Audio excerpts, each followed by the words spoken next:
I started glazing a new series of pieces this week, and honestly, they turned out way better than I thought they would have with my own custom glazes. However, getting like really sharp edges and perfect corners really like almost broke me. I've been working on the molds for these for several weeks, and this is one of the pieces in the raw state. Not, this isn't even fired yet. This is just raw clay that's dried. And what I'm really shooting for is to get the edge really tight and sharp. And then what I really want is to get really perfect tipped corners. These are not. That one's almost, but not. Almost, but not. I'm having a problem getting these out of the mold like really perfectly. Some of them have gone off very nice. Like this corner is pretty much perfect. The other three all have flaws. This one, beautiful. Reads very nice, clean.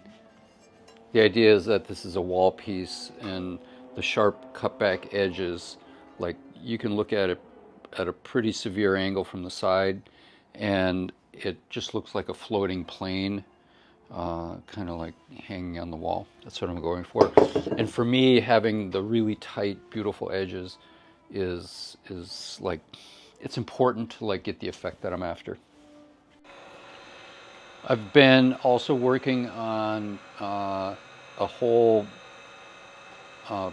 almost a dozen custom glazes for months. I mix all my own glazes from the chem lab here, measuring, mixing, and then testing them. So all in all this week, I was very happy with the pieces that, you know, working on them for so long and not showing. They're hard to explain because of the shape and how I would use them. So I didn't really tell people about them.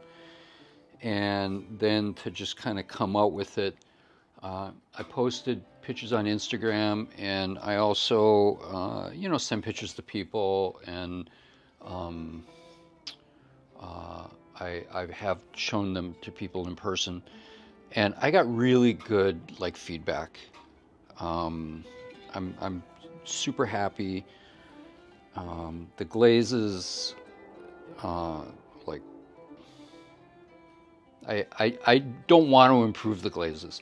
I want to learn more about application, and you know, a lot of these are layered multiple glazes on top of one another.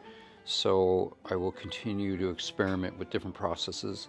I'm firing, I had a fourth piece that I'd fired that didn't, the glaze wasn't as strong as I wanted, so I added more, and I tried a different technique for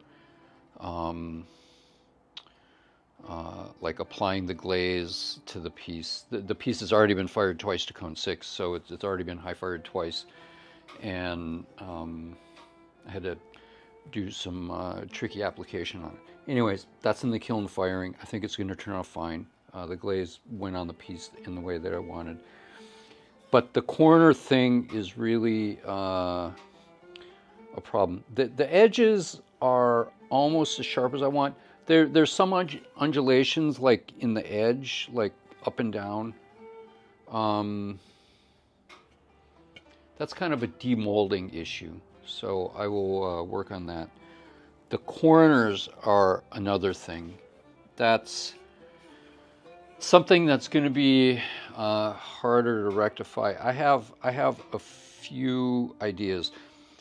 One is that I'm going to spray the plaster mold with water in the corner to kind of wet it up, so that plaster's not as absorbent and won't dry as much. I think one of the problems is that small thin tip of clay, like when these are in the mold, this whole area is quite dense with clay. It's very thick clay in there. I have to fire the bisque firing very slow. I had an explosion 2 weeks ago. And so even, that far away from the corner, this is pretty moist, I think, for a pretty long time. But the tips dry out. They're too thin, and there's just not enough material there yet. So it doesn't really wet up the plaster much. And so then it dries very quickly, and I think I'm having a problem with like quick drying in the corners. So I'm going to try wetting the mold first. If that doesn't work, I'm going to try to not, like they're on a base mold and then there's parts on top. I'm going to try to get the parts off as quickly as possible. And then I have some very thin tools, like thin metal tools. And I'm going to very carefully try to just lift the corners up a little bit off the mold. That's the two things I'm going to try this coming week to see if I can improve those two things. And glaze combinations, testing, that's my main focus right now, is just to keep going at the glazes with these things. Thank you for listening.